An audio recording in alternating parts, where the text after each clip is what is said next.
Hey, what's up guys? So in this video, we will see how to set a voice memo as your ringtone on any iPhone. Now to set a voice memo as your ringtone, first of all, just open the voice memos app. Now from here, just tap on the recording button to start recording your voice memo.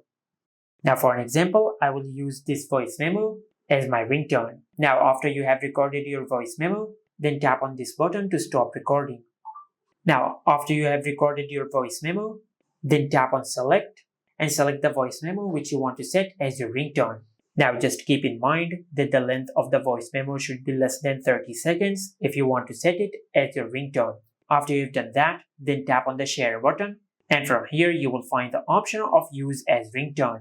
Just tap on it, and as you can see, we have successfully set the selected voice memo as our ringtone. Now, for example, I will use this voice memo just like that.